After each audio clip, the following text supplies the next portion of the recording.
Hello friends, तो कैसे हैं आप सभी लोग। मैं इमरोज आप सभी का एक बार फिर से ऑफिशियल मॉडल पेपर के सॉल्यूशन सीरीज में स्वागत करते हैं।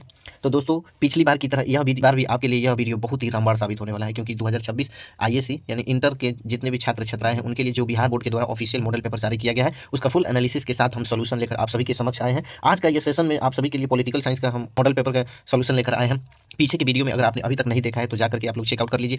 वहाँ पे मैंने फिजिक्स, हिस्ट्री और बायोलॉजी के मॉडल पेपर का सॉल्यूशन करा चुके हैं। तो अगर अभी तक आपने उस वीडियो को नहीं देखा है तो जाकर के जरूर उसे देख लें। तो चलिए बिना किसी समय गंवाए हम इस सेशन को यहीं से शुरू करते हैं। ज़्यादा हम समय नहीं लेंगे क्योंकि आप लोगों की एग्जाम की तैयारी भी करनी है। तो चलिए आगे की तरफ बढ़ते हैं।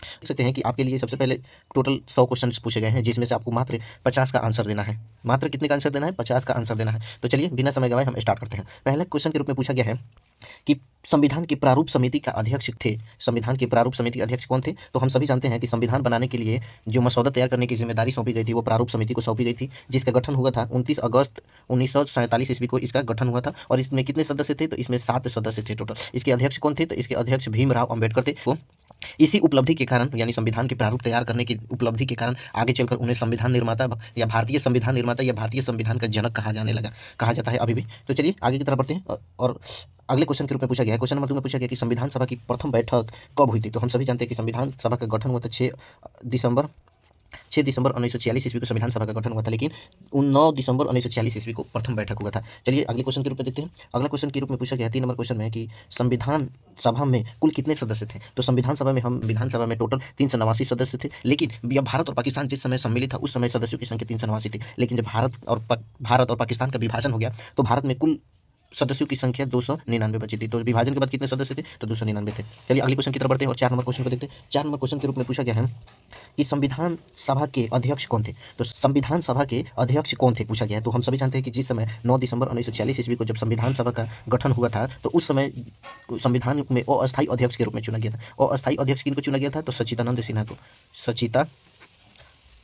सिन्हा को अस्थायी अध्यक्ष के रूप में चुना गया था। लेकिन जब संविधान सभा की दूसरी बैठक हुई तो 11 दिसंबर 1946 ईस्वी को संविधान सभा के अध्यक्ष के रूप में, स्थायी अध्यक्ष के रूप में डॉक्टर राजेंद्र प्रसाद को चुना गया था, जो आगे चल करके स्वतंत्र भारत के प्रथम राष्ट्रपति भी बने थे। चलिए आगे की तरफ बढ़ते और अगले क्वेश्चन देखते हैं। 5 नंबर क्वेश्चन में पूछा गया है कि किस राजनीतिक दल ने संविधान सभा की बैठक का बहिष्कार किया था? यानी संविधान सभा जो हो रहा था उस बैठक का बहिष्कार किसने किया था? तो उस बैठक का बहिष्कार मुस्लिम लीग ने किया था, जिसके संस्थापक मोहम्मद जिन्ना था, आप लोगों को पता है। और इसका गठन कब हुआ था? तो इसका गठन 1906 ईस्वी में हुआ था, जब कांग्रेस का ढाका अधिवेशन हो रहा था। ढाका में, यानी जो वर्तमान में बांग्लादेश में ढाका अधिवेशन हो रहा था, उस समय मुस्लिम लीग की स्थापना की गई थी। तो आगे की तरफ बढ़ते हैं और 6 नंबर क्वेश्चन के रूप में पूछा गया है कि प्रारंभ में संविधान सभा में कितने अनुच्छेद थे? तो हम सभी जानते हैं कि जिस समय संविधान का निर्माण हो रहा था तो उस समय टोटल 395 अनुच्छेद थे और 22 भाग थे और कुल अनुसूचियों की संख्या 8 थी। लेकिन प्रारंभ में संविधान सभा में कितने अध्यक्ष थे? तो 395 अनुच्छेद थे। चलिए आगे की तरफ बढ़ते हैं और अगले क्वेश्चन के रूप में क्वेश्चन नंबर 7 में पूछा गया है कि वर्तमान में भारतीय संविधान में कुल कितने भाग हैं? तो जिस समय हम पीछे भी बता चुके हैं कि जिस समय भारतीय संविधान का निर्माण हो रहा था तो उस समय भारतीय संविधान कुल 22 भागों में बटा हुआ था। लेकिन वर्तमान में संविधान में कुल कितने भाग हैं? तो वर्तमान में संविधान में कुल संशोधनों को मिलाकर के 25 भाग है। अगले क्वेश्चन की तरफ बढ़ते हैं और अगला क्वेश्चन के रूप में पूछा गया, क्वेश्चन नंबर 8 में पूछा गया है कि भारतीय संविधान की प्रस्तावना में समाजवादी शब्द किस संशोधन के द्वारा जोड़ा गया था? तो हम सभी जानते हैं कि भारतीय संविधान में एक ऐसा संशोधन हुआ था, 42वां संविधान संशोधन, जो 1976 ईस्वी को हुआ था, जिसमें से भारतीय संविधान में बहुत बड़े बड़े बदलाव किए गए। इसी के संशोधन के द्वारा संविधान में समाजवादी शब्द को जोड़ा गया था, जिसे और संपत्ति के अधिकार को भी यहाँ से निकाल करके, मूल अधिकार के श्रेणी से निकाल करके और कानूनी अधिकार के रूप में कर दिया गया था, जो आर्टिकल 300 के ए के अंतर्गत रखा गया है, वैधानिक यानी कानूनी अधिकार के अंतर्गत। और इसी उपलब्धि के कारण जो 42वां संविधान संशोधन है उसे मिनी कॉन्स्टिट्यूशन ऑफ या संविधान का एक छोटा सा भाग के रूप में इसे जाना गया। आगे की तरफ बढ़ते हैं और 9 नंबर क्वेश्चन के रूप में पूछा गया है कि भारतीय संविधान की प्रस्तावना में कितने प्रकार के न्याय का वर्णन है? तो हम सभी जानते हैं कि भारतीय संविधान की प्रस्तावना में कुल 3 प्रकार के न्यायों का वर्णन है। न्याय के रूप में देखा जाए तो कौन कौन से न्याय है? तो सामाजिक, आर्थिक और राजनीतिक न्याय के रूप में देखा गया संविधान में 3 प्रकार के न्याय है और 5 प्रकार की स्वतंत्रता है। ये भी आप लोग जानते हैं, जो आपके एग्जाम के दृष्टिकोण से बहुत ही महत्वपूर्ण होगा। क्या पता कि अगली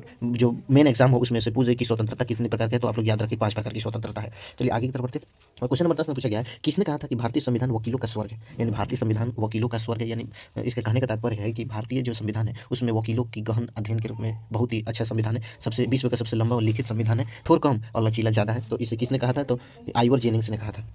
आगे की तरफ बढ़ते हैं और अगले क्वेश्चन के ऊपर 11 नंबर क्वेश्चन के ऊपर पूछा गया है कि स्वतंत्र भारत के प्रथम गवर्नर जनरल कौन था? तो स्वतंत्र भारत के प्रथम गवर्नर जनरल लॉर्ड माउंटबेटन था। पूछेगा फर्स्ट भारतीय कौन थे जो भारत के गवर्नर जनरल थे? तो वो सी राजगोपालाचारी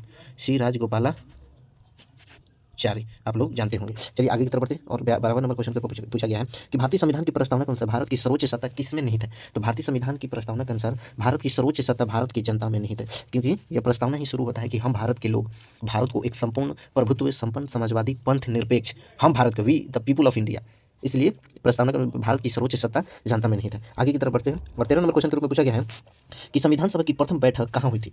संविधान सभा की जो प्रथम बैठक हुई थी वो कहाँ हुई थी, तो बंबई में हुई थी। एक लाइब्रेरी था, टैंक नामक लाइब्रेरी कोई था, वहीं पे प्रथम बैठक हुई थी। चलिए आगे की तरफ बढ़ते हैं और 14 नंबर क्वेश्चन को देखते हैं। 14 नंबर क्वेश्चन के रूप में पूछा गया कि 14 नंबर क्वेश्चन में पूछा गया कि भारतीय संविधान सभा के उद्घाटन अधिवेशन के अध्यक्ष कौन थे, यानी उद्घाटन अधिवेशन के अध्यक्ष। हमने पहले ही क्वेश्चन में इसकी चर्चा कर चुके हैं कि संविधान सभा का जिस समय गठन हुआ था तो अस्थायी अध्यक्ष के रूप में सच्चिदानंद सिन्हा को चुना गया था। तो उद्घाटन यही किए थे सच्चिदानंद सिन्हा, इन्होंने ही संविधान सभा के जितने भी सदस्य थे उनको शपथ ग्रहण इन्होंने ही करवाया था। सच्चिदानंद सिन्हा इसका राइट आंसर हो जाएगा। आगे की तरफ बढ़ते हैं और 15 नंबर क्वेश्चन के रूप में पूछा गया है कि किस मौलिक अधिकार को भारतीय संविधान का हृदय एवं आत्मा कहा जाता है। किस मौलिक अधिकार को भारतीय संविधान का हृदय एवं आत्मा कहा जाता है। समानता का अधिकार या स्वतंत्रता का अधिकार या धार्मिक स्वतंत्रता का अधिकार या संवैधानिक उपचारों का अधिकार। तो इसका सही जवाब ऑप्शन नंबर डी यानी संवैधानिक उपचारों का अधिकार है। इसकी चर्चा कहाँ है, तो अनुच्छेद 32 में इसकी चर्चा है। नहीं, और आपसे हम एक सवाल पूछ रहे हैं, इसका जवाब कमेंट बॉक्स में आप लोग जरूर दीजिएगा कि भारतीय संविधान के हृदय एवं आत्मा किसने कहा था।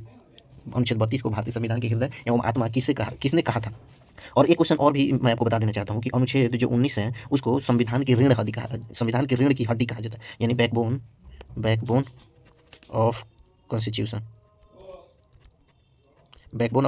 आर्टिकल 19 को कहा जाता है। चलिए आगे की तरफ बढ़ते हैं और 16 नंबर क्वेश्चन के रूप में देखते हैं। 16 नंबर क्वेश्चन के रूप में पूछा गया कि वर्तमान में भारतीय संविधान में कुल कितने मौलिक कर्तव्य हैं। तो वर्तमान में भारतीय संविधान में कुल मौलिक कर्तव्य 11 हैं और इसे सरदार स्वर्ण सिंह समिति के द्वारा सरदार स्वर्ण सिंह समिति के द्वारा 42वां संविधान संशोधन 1976 ईस्वी को इसे भारतीय संविधान में जोड़ा गया था।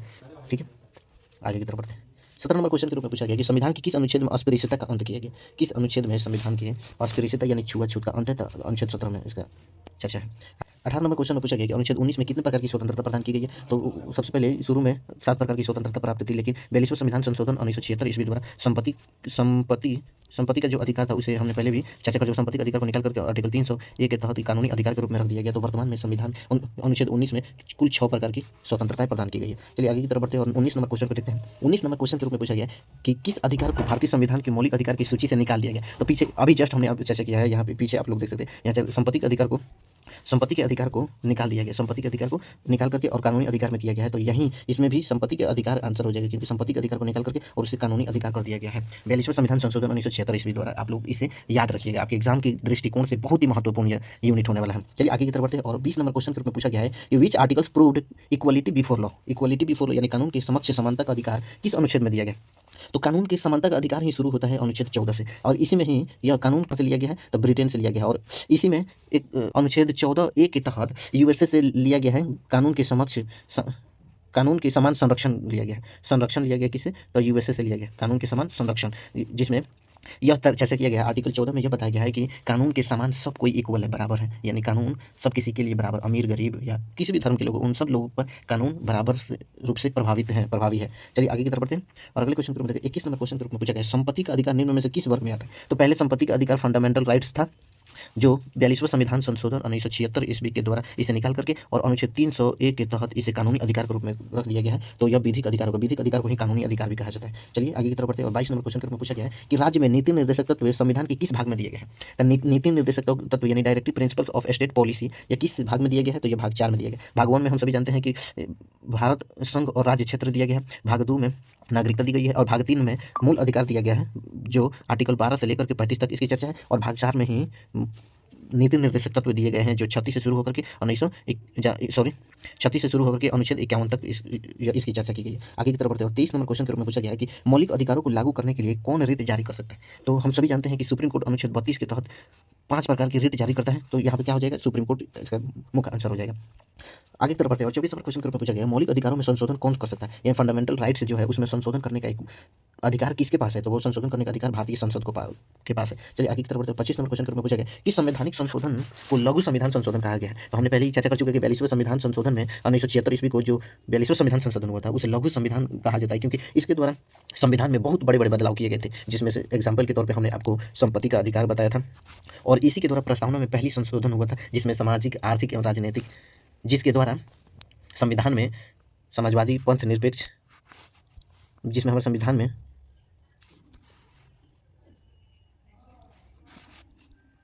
जिसके द्वारा हमारे संविधान में बहुत बड़े-बड़े बदलाव किए गए थे और जिसके द्वारा हमारे संविधान में मूल अधिकार में भी संशोधन हुए थे। कई सारे अनुच्छेदों को निकाला गया था, इधर से उधर किया गया था, तो 42वें संविधान संशोधन को ही लघु संविधान संशोधन कहा जाता है। आगे की तरफ बढ़ते हैं, 26 नंबर क्वेश्चन के रूप में पूछा गया है कि संविधान का कौन-सा अनुच्छेद संशोधन की प्रक्रिया का वर्णन करता है? यानी कौन-सा अनुच्छेद है जो संविधान में संशोधन करने का अधिकार देता है? तो आर्टिकल 368 आर्टिकल 368 है, आप लोग को पहले ही पता होगा। चलिए आगे की तरफ बढ़ते हैं और अगले क्वेश्चन के रूप में पूछा गया है कि अनुच्छेद 324 किस संस्था के गठन और कार्यों का वर्णन करता है? या अनुच्छेद 324 जो है वो किसका वर्णन करता है? तो वह वित्त आयोग का करता है कि उच्च न्यायालय को करता है कि चुनाव आयोग को करता है कि इनमें से कोई नहीं? तो यह वर्णन चुनाव आयोग को करता है, जिसे इलेक्शन कमीशन कहा जाता है। यानी इसी वर्तमान में इलेक्शन चीफ इलेक्शन कमीशन जो थे हैं वो ज्ञानेश कुमार जी हैं, ज्ञानेश कुमार जी। चलिए आगे की तरफ बढ़ते हैं और अगले क्वेश्चन के रूप में देखते हैं।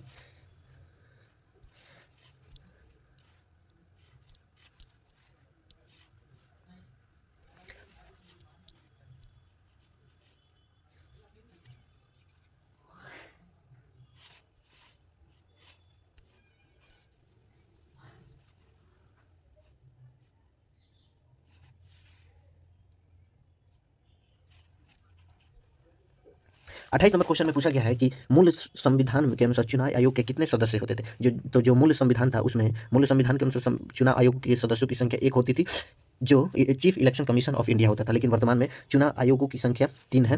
तो यहाँ पे मूल संविधान पूछा गया है, तो मूल संविधान में चुनाव आयोग के कितने सदस्य थे? तो 1 थे। अब वर्तमान में मुख्य चुनाव आयोग कौन है, के अध्यक्ष कौन है? तो ज्ञानेश कुमार जी, आप लोग को पता है।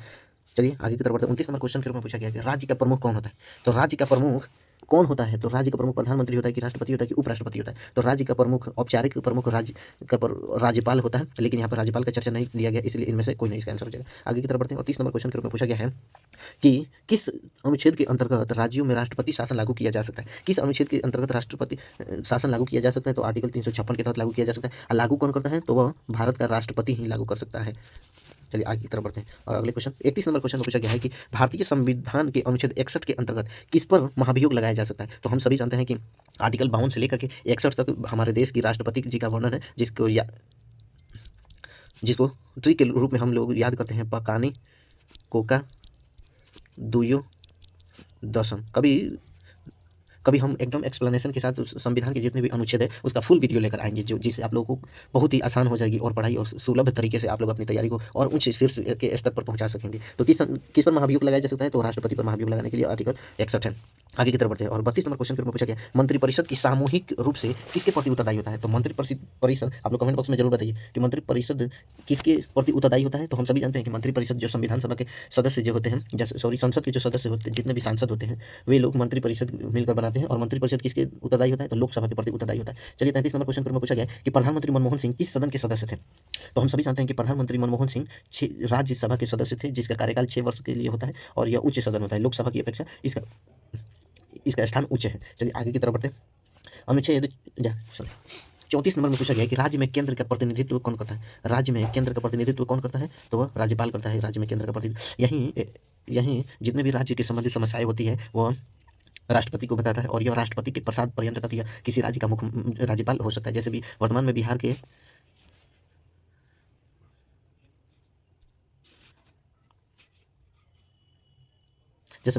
के राज्यपाल कौन है? तो आरिफ मोहम्मद खान है। चलिए आगे की तरफ बढ़ते हैं। 35 नंबर क्वेश्चन में पूछा गया कि भारत की पहली महिला राष्ट्रपति कौन थी? भारत की पहली महिला राष्ट्रपति कौन थी? तो प्रतिभा सिंह पाटिल थी। चलिए आगे की तरफ बढ़ते हैं। 36 नंबर क्वेश्चन को देखते हैं। ये किस राज्य के विधानमंडल में विधान परिषद नहीं है? तो हम जानते हैं कि भारत के टोटल 6 ऐसे राज्य हैं जहाँ पर विधान परिषद यानी विधानमंडल की स्थापना की विधान परिषद की स्थापना की गई है। 6 ऐसे राज्य हैं जिसमें से बिहार में विधान परिषद है, उत्तर प्रदेश में विधान परिषद है, महाराष्ट्र में है, कर्नाटक में है और यहाँ पे तमिलनाडु में नहीं है। चलिए आगे की तरफ बढ़ते हैं। 37 नंबर के रूप में देखते हैं किसी राज्य के विधानसभा के अधिकतम कितने सदस्य हो सकते हैं? तो राज्य के विधानसभा में कुल कितना हो बढ़ा लीजिए, 500 से अधिक सदस्य नहीं हो सकते। लेकिन वर्तमान में बिहार में कुल कितने विधानसभा सदस्य हैं? तो वर्तमान में 243 विधानसभा सदस्य हैं, 500 से अधिक नहीं हो सकते। चलिए और अगले क्वेश्चन के रूप में पूछा गया है कि संसद की संयुक्त बैठक की अध्यक्षता कौन करता है? हम जानते हैं कि जब किसी समस्या को लेकर के राज्यसभा और लोकसभा में विवाद हो जाता है, या किसी समस्या को लेकर के, या किसी संशोधन को लेकर के, या किसी कानूनी अधिकार को लेकर के जब विवाद हो जाता है, तो उसका निपटारा करने के लिए हमारे देश के राष्ट्रपति संयुक्त बैठक यानी लोकसभा और राज्यसभा के सदस्यों को बैठा करके संयुक्त बैठक करवाती है। उसका अध्यक्षता कौन करता है? यानी उसका नेतृत्व स्पीकर करता है लोकसभा का, जो लोकसभा का अध्यक्ष होगा। चलिए आगे की तरफ बढ़ते हैं और अगले क्वेश्चन देखते हैं। 39 नंबर क्वेश्चन में पूछा गया है कि किस निम्न में से किस सदन में प्रधानमंत्री के विरुद्ध अविश्वास प्रस्ताव लाया जा सकता है? तो हम जानते हैं कि प्रधानमंत्री यह लोकसभा के सदस्यों में से ही किसी एक को चुना जाता है, तो ये लोकसभा में ही उनको हटाने का प्रस्ताव लाया जा सकता है। हालांकि जिसके पास बहुमत रहता है वो प्रधानमंत्री के रूप में बना रहता है। अभी हमारे मोदी जी के पास बहुमत है, इसलिए वह संसद के और भारत के प्रधानमंत्री के रूप में बने हुए हैं। जैसे उनका बहुमत खत्म हो गया वो प्रधानमंत्री के पद से हट जाएंगे और उसके स्थान पर न्यू प्रधानमंत्री का चुनाव होगा। चलिए आगे की तरफ बढ़ते हैं। अगले क्वेश्चन के रूप में पूछा गया है कि 28वीं लोकसभा में कांग्रेस को कितनी सीटें मिली थी? तो हम सभी जानते हैं कि 18वीं लोकसभा जो पिछले साल हुआ था, तो उसमें कांग्रेस को टोटल 99 सीटें मिली थी और इसमें जो राहुल गांधी जो है वो हमारे संसद के विपक्ष के नेता के रूप में चुने गए हैं। चलिए आगे की तरफ बढ़ते हैं और 41 नंबर क्वेश्चन में पूछा गया है, धन विधेयक संसद में पेश करने से पहले किसे अनुमति लेना पड़ता है? यानी धन विधेयक है, कोई धन विधेयक है या नहीं, इसे प्रस्तुत करने के लिए, इस पर चर्चा करने के लिए सबसे पहले आपको राष्ट्रपति से अनुमति लेनी पड़ेगी कि राष्ट्रपति जी, हम धन विधेयक को लोकसभा में प्रस्तुत कर रहे हैं, इस पर आपकी क्या राय? अगर राष्ट्रपति की परमिशन मिल जाती है तो आप धन विधेयक को लोकसभा में प्रस्तुत कर सकते हैं, अन्यथा कभी नहीं। आगे की तरफ बढ़ते हैं। अगले क्वेश्चन पूछा गया, लोकसभा का विघटन कौन कर सकता है? तो लोकसभा का विघटन राष्ट्रपति ही कर सकते हैं, बाकी कोई नहीं कर सकता है। लोकसभा का विघटन कौन कर सकता है? राष्ट्रपति कर सकता है। चलिए आगे की तरफ बढ़ते हैं। 43 नंबर क्वेश्चन में पूछा गया, कौन राज्यसभा के पदेन अध्यक्ष होता है? तो उपराष्ट्रपति जो होते हैं वो राज्यसभा के अध्यक्ष भी होते हैं और भारत के उपराष्ट्रपति भी होते हैं। चलिए आगे की तरफ बढ़ते हैं और 44 नंबर क्वेश्चन के रूप में पूछा गया है कि राज्यसभा के सदस्यों का कार्यकाल कितना होता है? तो हम सभी जानते हैं कि लोकसभा के सदस्यों का कार्यकाल 5 वर्ष के लिए होता है, जबकि राज्यसभा के सदस्यों का कार्यकाल 6 वर्ष के लिए होता है। आगे की तरफ बढ़ते हैं। 45वां नंबर क्वेश्चन में पूछा, लोकसभा में संघ शासित प्रदेशों को कितने स्थान दिए गए हैं? तो लोकसभा में संघ शासित प्रदेशों को कितने स्थान दिए गए हैं? तो 20 स्थान दिए गए हैं।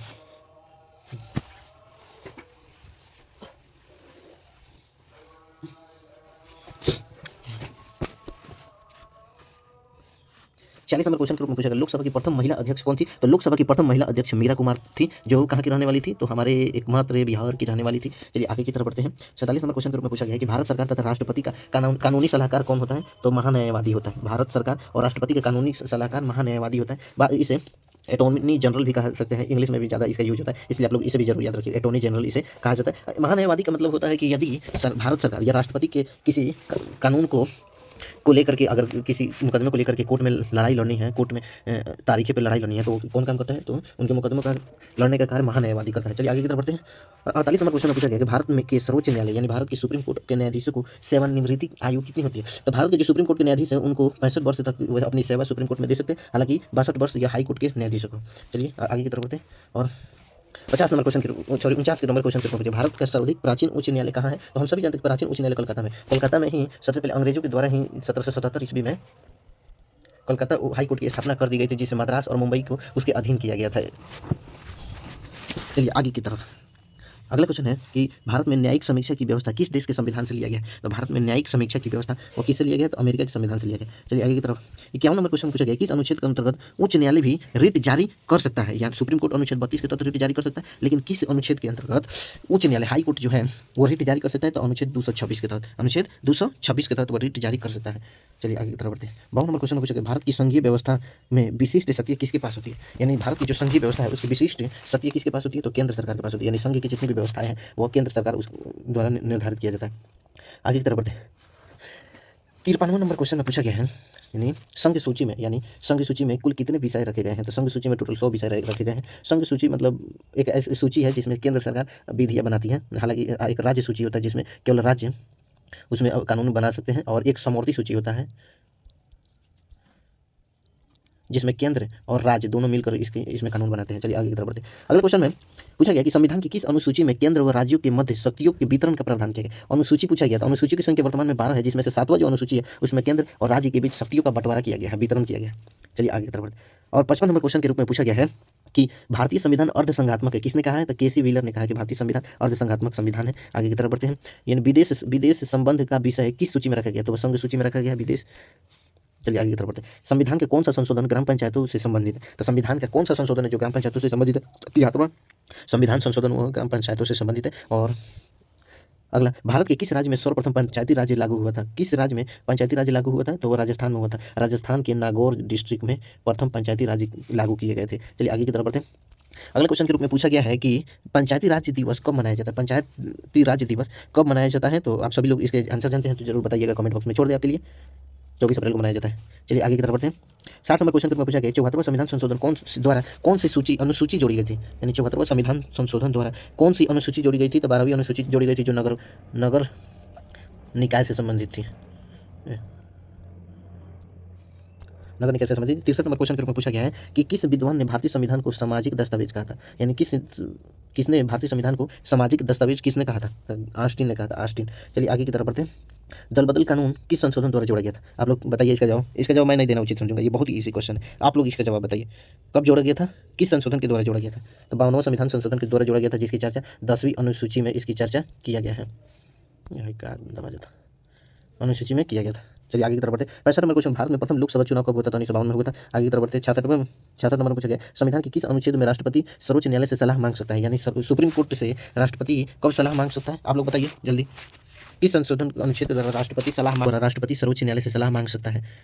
बताइए इसका जवाब आप लोग कमेंट बॉक्स में जरूर बताइए। चलिए आगे की तरफ बढ़ते। अगले, संविधान के किस अनुच्छेद में अवसर की समता दी गई है, यानी संविधान के किस अनुच्छेद में अवसर की समता दी गई है? आप लोग बताइए जल्दी फटाफट, किस अनुच्छेद में अवसर की समता दी गई है? 16वां अनुच्छेद में अवसर की समता दी गई है। इस अवसर की समता का मतलब हुआ कि संविधान के अनुच्छेद 16 में वर्णित किया गया है कि आरक्षण जो है वो जाति के आधार पर दिया जाएगा, ना कि धर्म के आधार पर।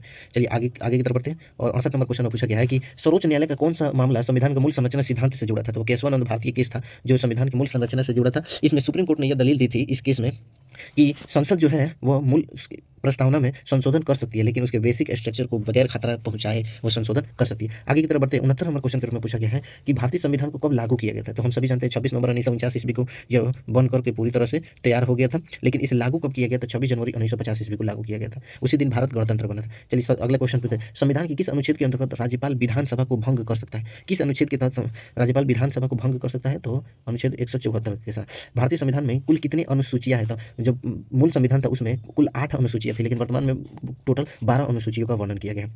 अगला, भारतीय संविधान की प्रस्तावना का विचार किस संविधान से ली गई है? तो यूएसए से ली गई है। चलिए आगे की तरफ बढ़ते हैं।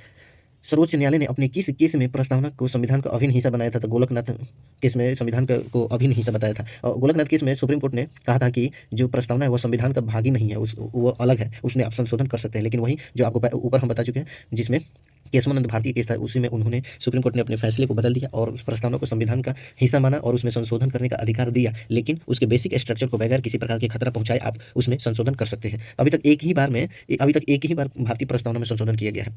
आगे की तरफ बढ़ते हैं। आगे, निम्नलिखित में से कौन भारतीय संविधान की विशेषता नहीं है? तो भारतीय संविधान विश्व के सबसे लिखित और लंबा संविधान है, ये उसकी विशेषता है। संसदीय सरकार है, ये भी उसकी विशेषता है। संघात्मक यानी फेडरल गवर्नमेंट है, ये भी उसकी विशेषता है, लेकिन एकात्मक नहीं है। भारतीय संविधान एकात्मक नहीं है। चलिए आगे की तरफ बढ़ते हैं। 75 नंबर क्वेश्चन के ऊपर पूछा गया है, भारत और संयुक्त राज्य अमेरिका में संघीय व्यवस्था में निम्नलिखित में से कौन सी विशेषता समान नहीं है? तो हम सभी जानते हैं कि सुप्रीम कोर्ट की व्यवस्थाएं जो है वो यूएसए से लिया गया है, शक्ति का विभाजन भी यूएसए से लिया गया है और दोनों समान है। निष्पक्ष न्यायपालिका भी भारत और यूएसए का इक्वल है, लेकिन दोहरी नागरिकता यह संविधान भारत और राज्य अमेरिका के बीच में समान नहीं है। चलिए आगे की तरफ बढ़ते हैं। अगले क्वेश्चन के रूप में पूछा गया है कि राष्ट्रपति अपना त्यागपत्र किसे दे सकते हैं? तो राष्ट्रपति अपना त्यागपत्र उपराष्ट्रपति को दे सकते हैं और उपराष्ट्रपति अपना त्यागपत्र राष्ट्रपति को दे सकते हैं। चलिए आगे की तरफ बढ़ते हैं। 76 नंबर क्वेश्चन हो गया, मूल संरचना का सिद्धांत किस केस से संबंधित है? तो मूल संरचना का सिद्धांत केशवानंद भारती केस से संबंधित है। और 78 नंबर क्वेश्चन में, धर्म का अधिकार निम्न किस अनुच्छेद में प्रदान किया गया है? तो धर्म का अधिकार अनुच्छेद 25 से 28 के अनुच्छेद में उसे प्रदान। चुनाव आयोग के कितने सदस्य? वर्तमान में 3 सदस्य है, लेकिन जब संविधान बना था उसमें चुनाव आयोग की संख्या केवल 1 होती थी। चलिए आगे की तरफ बढ़ते हैं। 80 नंबर क्वेश्चन पूछा गया, राष्ट्रपति की अनुशंसा पर चुनाव आयुक्तों को हटा सकते हैं? किसके अनुशंसा पर चुनाव आयुक्तों को? तो मुख्य न्यायाधीश जब अनुशंसा कर देंगे राष्ट्रपति से तो चुनाव आयोग को हटाया जा सकता है। जब चुनाव आयोग भारतीय संविधान की अवहेलना और इस अपमान करेगा या किसी प्रकार की कोई ठेस पहुंचाएगा तो उसे बर्खास्त किया जा सकता है राष्ट्रपति से परामर्श लेने के बाद। चलिए आगे की तरफ बढ़ते हैं। और 81 नंबर क्वेश्चन पूछा गया, यूपीएससी के कार्यों का वर्णन किस अनुच्छेद में दिया गया है? तो यूपीएससी के कार्यों का वर्णन किस अनुच्छेद में दिया गया? तो अनुच्छेद 315 के सेक्शन ए में यूपीएससी का वर्णन किया गया है। चलिए आगे की तरफ बढ़ते हैं। 82 नंबर क्वेश्चन में पूछा गया है कि संविधान के किस अनुच्छेद में राष्ट्रीय आपातकाल घोषित की जा सकती है, यानी किस अनुच्छेद द्वारा राष्ट्रीय आपातकाल यानी पूरे देश में आपातकाल घोषित की जा सकती है? ये 3 कारण है जिसके द्वारा राष्ट्रीय आपातकाल घोषित किया जा सकता है, जिसमें से पड़ता है गृह युद्ध हो जाए या विदेश या किसी अन्य देशों से युद्ध के समय या भारत की में अशांति फैल जाए तो राष्ट्रीय आपातकाल घोषित किया जा सकता है। और ये राष्ट्रीय आपातकाल के दौरान अनुच्छेद 21 और 20 और 21 को छोड़ करके जितने भी आर्टिकल्स है उस पर रोक लगाया जा सकता है। लेकिन यह अनुच्छेद 20 और 21 ही एक ऐसा आर्टिकल, 2 ऐसे आर्टिकल्स हैं जिन पे राष्ट्रीय आपातकाल के दौरान भी इसे नहीं रोका जा सकता, इसको बंद नहीं किया जा सकता। तो किस अनुच्छेद के तहत राष्ट्रीय आपातकाल की घोषणा की जा सकती है? तो अनुच्छेद 352 के तहत राष्ट्रीय आपातकाल की घोषणा की जा सकती है। 83 पूछा गया, राष्ट्रपति पद की न्यूनतम आयु कितनी है? अगर आपकी आयु 35 वर्ष है तो आप राष्ट्रपति का चुनाव लड़ सकते हैं।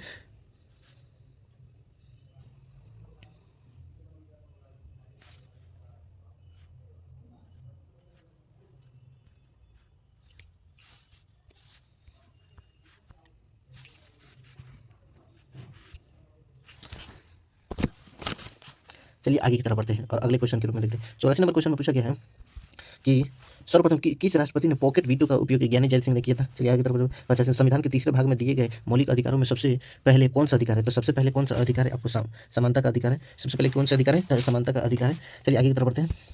भारत के मुख्य चुनाव आयुक्त कौन है, तो पहले ही चर्चा कर चुके ज्ञानेश कुमार, इससे पहले राजीव कुमार थे। चलिए बताते हैं आगे की तरफ। वित्त आयोग की अवधि कितनी होती है, तो वित्त आयोग की अवधि 5 साल के लिए होती है। वित्त मंत्री 5 साल के लिए चुने जाते हैं। आगे की तरफ बढ़ते हैं। राष्ट्रपति पर महाभियोग कौन लगा सकता है, तो राष्ट्रपति पर महाभियोग कौन लगा सकता है, बताइए। राष्ट्रपति पर महाभियोग प्रधानमंत्री और उनके जितने भी राष्ट्रपति पर महाभियोग प्रधानमंत्री लगा सकते हैं। प्रधानमंत्री यानी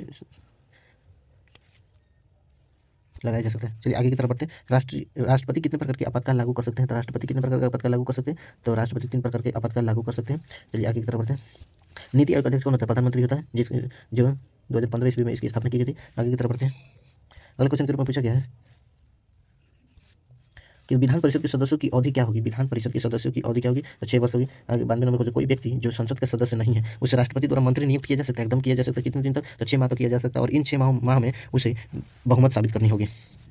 सरकार के कितने अंग होते हैं, तो सरकार के 3 अंग होते हैं। सरकार के कितने अंग होते हैं, तो सरकार के 3 अंग होते हैं। चलिए आगे की तरफ बढ़ते हैं।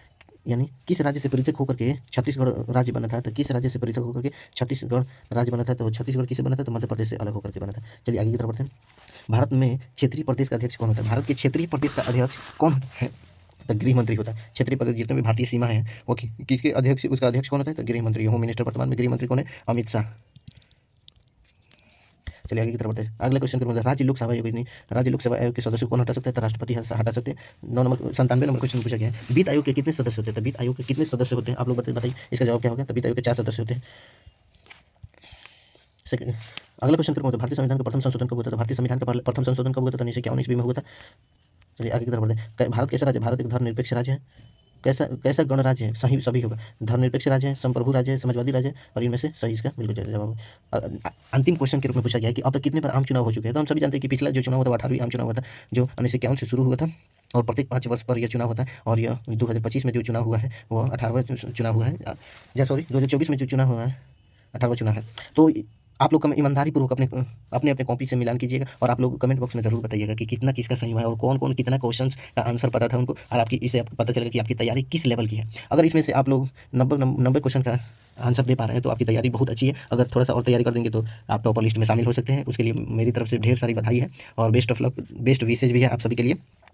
तो उम्मीद करते हैं कि यह वीडियो आपको बहुत ही ज़्यादा पसंद आया होगा। हालांकि इससे पहले भी हमने बहुत सारे वीडियो यानी फिजिक्स का हो या बायोलॉजी का हो, इसका वीडियो हमने डाल दिया है। और ये आर्ट्स वालों के लिए है, जिसमें से आर्ट्स के रूप में हिस्ट्री का बनाकर डाल दिया है और या पॉलिटिकल साइंस अभी डाल रहे हैं। इसके बाद हम कौन से सब्जेक्ट की वीडियो लेकर आए, मॉडल पेपर का सॉल्यूशन लेकर आए, आप लोग कमेंट बॉक्स में जरूर बताइएगा। उम्मीद करते हैं कि ये वीडियो आपको बहुत ही ज़्यादा पसंद आया होगा। अगर आपको पसंद आया तो इसे लाइक, सब्सक्राइब और शेयर जरूर कीजिएगा, अपने मित्र के पास शेयर जरूर कीजिएगा। और मेरी शुभकामनाएं आप सभी के साथ हैं। आप लोग एग्जाम में जी जान लगाकर एग्जाम की तैयारी कीजिए। Best wishes on behalf of me. Thank you, best of luck, धन्यवाद।